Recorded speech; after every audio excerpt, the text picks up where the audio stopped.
Everyone, आज के video में मैं 2.7 let us sum up complete करूंगी। तो this unit has bought into focus aspects of ancient Indian drama. So ये जो यूनिट है उसमें एंशियंट इंडियन ड्रामा के बारे में बताया गया है। It has offered a discussion on Kalidasa's probable time and culture. So Kalidasa का जो प्रोबेबल टाइम था, लाइक जो टाइम उस टाइम का जो कल्चर था, ये सब हम लोगों ने डिस्कस किया था इस यूनिट में। In this discussion an attempt has been made to provide a view of Kalidasa's literary background. हाँ, तो मतलब इस डिस्कशन में हम लोगों को एक व्यू मिला है कालिदासा के लिटरेरी बैकग्राउंड का, and that would enable us to understand the larger context of ancient Indian aesthetics. तो हम लोगों को इस चीज़ को समझने में, लाइक एंशियंट इंडियन एस्थेटिक्स कैसा था, वो हेल्प किया है। लाइक कालिदासा का लिटरेरी बैकग्राउंड समझ में आया है और एंशियंट इंडियन एस्थेटिक्स कैसा था वो पता चला है। This in turn led us to the overview of Kalidasa's creative वरे वुरा। ओके, सो इस OEUVRE उसको हम लोग प्रोनाउंस करेंगे VRUH। एक्चुअली मैंने गूगल से देखा है। सो उसका मतलब होता है कि मतलब एक आर्टिस्ट का जो लिखा हुआ होता है, जैसे कि राइटर का जो पार्ट होता है लिखने का, लिखा हुआ जो एक पार्ट होता है, जो बॉडी वो लिखते हैं, उस वो होता है इसका मतलब। So a general view of Bharata's Natya Shastra has been provided and his concept of drama touched into up to, since they make the backbone of ancient Sanskrit drama. Okay, so Bharata का जो नाट्य शास्त्र है वो हम लोगों को प्रोवाइड करता है एक कंसेप्ट ऑफ ड्रामा, लाइक जो बैकबोन होता है एंशियंट संस्कृत ड्रामा का, वो। And apart from this the question of form has been taken up, and particularly the forms of epic and drama have been compared in the context of Kalidasa. Okay, so apart from this, जो question form हुआ था like drama और epic के बारे में, कि like epic drama से कितना डिफरेंट है, और जो एपिक है वो एपिक फॉर्म में लिखा हुआ है, एंड ड्रामा उसका जो डायलॉग्स वगैरह के साथ एक प्रॉपर उस पोर्शन को एलेबोरेट करते हुए और थोड़ा सा चेंज करते हुए लिखा गया है of Kalidasa by Kalidasa. We also gained a view of the original story that was written in the Mahabharata and later adapted by Kalidasa for his dramatic work. So actually मैंने कालिदासा का जो कालिदासा ने लिखा है अभिजाना शकुंतला, उसको मैंने ऑलरेडी बता दिया है। और इस वाले यूनिट में हम लोगों को जो एक्चुअल स्टोरी है जो महाभारता में था वो दिया गया है। सो वो भी हम लोगों ने देखा था पिछले ही वाले वीडियो में, एंड आई गेस मेरे को ना पूरा चैप्टर को ही समराइज कर देना चाहिए। सो एंशियंट इंडियन एस्थेटिक्स जो है, dramatic art in ancient India held an appeal as no other art form did.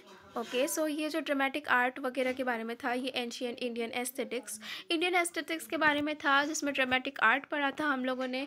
And इधर सेन का पॉइंट ऑफ व्यू भी देखा था, एंड यहाँ पे और भी लिखा है सेन ने ऋग्वेदा के बारे में बताया था, आप लोग उसको रीड कर सकते हो। एंड उससे पहले वाला जो था, okay, so the question of form. Okay, so ये कालिदासा का जो महाभारता है, मतलब महाभारता से लिया हुआ जो प्ले है उसके बारे में था, जो क्वेश्चन फॉर्म हुआ था।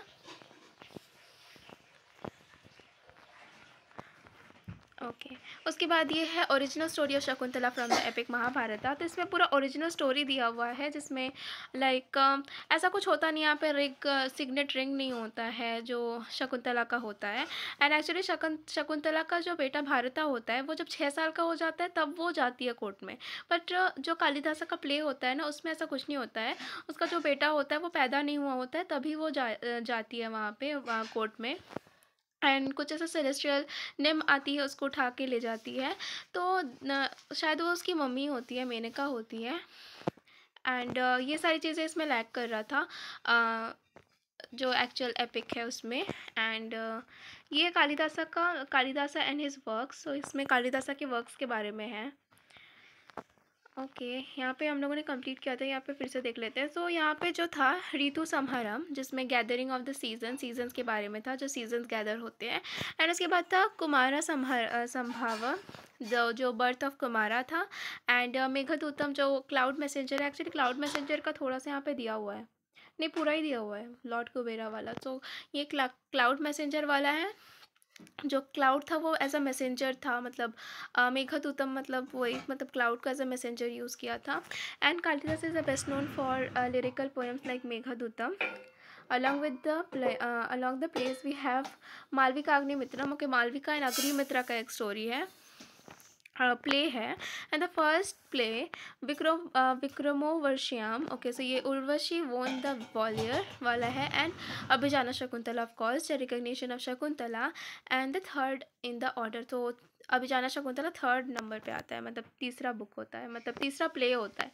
Finally Kalidasa wrote an epic he could not complete title Raghuvamsham. Okay, so Raghu's dynasty. ये जो होता है वो कालिदासा का मतलब इनकम्प्लीट प्ले होता है, लाइक इनकम्प्लीट एपिक होता है, वो कंप्लीट नहीं कर पाते हैं। एंड या ये होता है कालिदासा का वर्क। एंड उससे पहले था कालिदासा's लिटरेरी बैकग्राउंड। ओके, सो कालिदासा का लिटरेरी बैकग्राउंड बताया गया था, लूम ऑफ टाइम। एक्चुअली ये जो है एस्थेटिक, और he was influenced by the epic of Ramayana. अच्छा, तो वो जो इन्फ्लुएंस होते हैं ना रामायण और महाभारत से, उसको फिर री इमेजिन करके वो खुद से जो लिखते हैं, कंपोज करते हैं, वो चीज़ें हैं। और यहाँ पे उरु भंगम कर्णवरम ये सब लिखा हुआ है। और मालविका अग्निमित्रम के बारे में भी है। एंड यहाँ पे भाषा, कविपुत्रा, सौमिलिका, ये सब के बारे में भी दिया हुआ है। ये आप रीड कर लेना, यहाँ पे मेरा वीडियो देख लेना। एंड उसके बाद ओके, यहाँ पे the city of Ujjain and its relevance in Kalidasa. तो एक्चुअली वो इसी से तो पता चला कि जो कालिदासा हैं वो उज्जैन के, मतलब उज्जैन में रह चुके हैं क्योंकि उनके जो लिखे हुए हैं वो मालवा रीजन से काफ़ी ज़्यादा, मतलब मालवा रीजन के नेचुरल ब्यूटी से वो बहुत ज़्यादा इंस्पायर्ड थे। तो वो अपने प्लेज में या अपने जो भी पोएम्स लिखते थे वो, या फिर जो भी स्टोरीज़ लिखते थे, उसमें उस चीज़ का डिस्क्राइब कर देते थे, लाइक मालवा का जो नेचुरल ब्यूटी वगैरह होता था एंड जो भी था उस टाइम पे, उस चीज़ को वो अपने प्लेस में डिस्क्राइब कर देते थे, जिससे हम लोग अज्यूम कर सकते हैं कि वो उज्जैन के रहने वाले हो सकते हैं। और उनका रेलिवेंस इन कालिदासा, मतलब कालिदासा का मतलब जो प्ले वगैरह है उसमें उज्जैन सिटी का भी एक व्यूज़ वगैरह लिखा हुआ है, उसकी नेचुरल ब्यूटी वगैरह के बारे में। The problem of date. Okay, so यहाँ पे डेट का भी प्रॉब्लम आया था, बिकॉज एक्चुअली हम लोगों को पर्टिकुलरली नहीं पता कि वो किस टाइम के हैं, बट हम लोग अज्यूम कर सकते हैं एज उनके लिखे हुए जो भी लिखा हुआ है उन्होंने। जैसे कि सुंगा एम्पायर के भी हैं वो, जो 78 BC, 184 BC टू 78 BC में है। ओके, एंड यहाँ पे एक्चुअली अग्निमित्रा सुंगा का भी एक जो था मालविका अग्निमित्रन। उसके बाद जो विक्रमादित्य जो थे, जो 58 BCT के हैं। एंड उसके बाद जो था Vikramaditya and Chandragupta two and Chandragupta Vikramaditya जो थे, जिन्होंने वेस्टर्न इंडिया को जीता था। सो मतलब इन सब के टाइम को हम लोग अज्यूम कर सकते हैं कि इन सब के टाइम के वो थे, क्योंकि वैसा ही उन्होंने अपने कोर्टली पोएम्स वगैरह लिखते थे ना, तो कोर्ट वगैरह के बारे में लिखा हुआ था ना, तो हम लोग ये अज्यूम कर सकते हैं कि वो कोर्ट के थे, मतलब कोर्ट पोएट थे एंड उसी के आजू बाजू थे वो, इसीलिए वो सारा जो लिखते थे वो कोर्ट के आसपास ही लिखते थे। एंड यहाँ पे इंट्रोडक्शन है। ओके, सो इंट्रोडक्शन में भी वही लिखा हुआ है। एंड यहाँ पे ऑब्जेक्टिव्स हैं। सो ऑब्जेक्टिव्स में क्या था, this unit will acquaint you with Kalidasa the man, the myth and the creative genius. Of course वो एक क्रिएटिव जीनियस थे एंड कालिदासा एक मैन थे, एक मिथ थे। It will also lead us into a discussion on the probable time of Kalidasa and the place where he lived. Okay, हम लोग को मतलब पता तो नहीं चला है, बट एक्चुअली हम लोग ये अज्यूम कर सकते हैं कि उनका टाइम कैसा था और उनका प्लेस, मतलब एग्जैक्टली वो किस प्लेस में रहते थे वो तो नहीं पता, पर हम अज्यूम कर सकते हैं कि वो इस टाइम के होंगे और इस प्लेस में वो रहते होंगे। In addition, Kalidasa's literary influences would be mapped to help us place the poet in the vast expanse of ancient culture. Okay, so ये जो poet है उनका place और पोएट जो एक वास्ट एक्सपेंस है इन एंशियंट कल्चर में। For a precise understanding of Kalidasa's art, attempt has been also made in this unit to take a closer look at the original story of Shakuntala available, the epic Mahabharata. Okay, so Shakuntala का जो actual story है महाभारत से जो उठाई गई है वो भी दिया हुआ है, and we will also see all at a more general level how the play Abhijana Shakuntala the Kalidasa departs from the original source of the epic. A critical discussion on ancient epic and the drama might have us aware about the working of the two forms or genres in question, the epic and the drama. Okay, so epic and drama वाला भी एक portion था. And finally, a view of ancient Indian aesthetics will apprise us of what was written during the ancient period and the parameters against which literary texts were judged. Okay, so हम लोगों ने ये सब पढ़ लिया है. अब हम लोगों को प्रॉपरली एक्चुअली पता है कि लाइक इस पूरे यूनिट में था क्या.